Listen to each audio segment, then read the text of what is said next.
আমাদের মামাই তোলা যায় না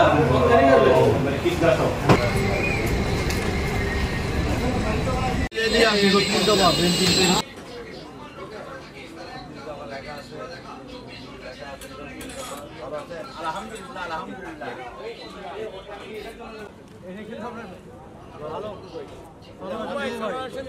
আমাদের নেতা জনাব তারেক রহমানের সাধারণ জনগণের জন্য একটি দফা দিয়েছে। আমরা সবাই করবো এবং জানবো এটা কেন কী কারণে দিছে। আপনারা জানেন আজকে আবার ওনার সুযোগ্য পুত্র তারেক রহমান একটি দফা দিয়েছে বাংলাদেশের সাধারণ জনগণের জন্য, যাতে করে আমরা বাংলাদেশে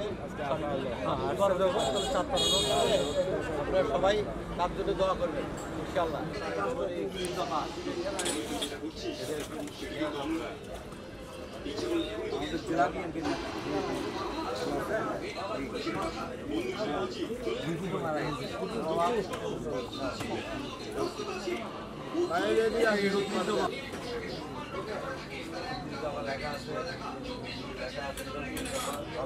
আলহামদুলিল্লাহ আলহামদুলিল্লাহ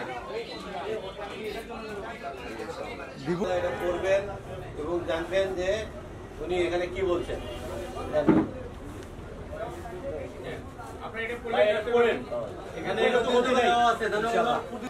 আমাদের জনাব তারেক রহমান কর্তৃক জাতীয়তাবাদী দল কর্তৃক রাষ্ট্র কাঠামো মেরামতের জন্য 31 দফা দিয়ে গেলেন, দয়া করে করবেন এবং মানুষকে জানাবেন। ঠিক আছে?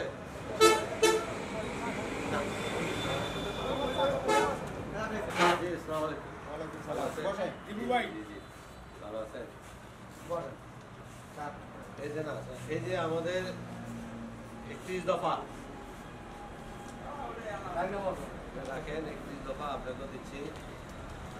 শহীদ রাষ্ট্রপতি জিয়াউর রহমানের দল জাতীয়তাবাদী দলের তারেক রহমানের পক্ষ থেকে ইনশাআল্লাহ ইনশাআল্লাহ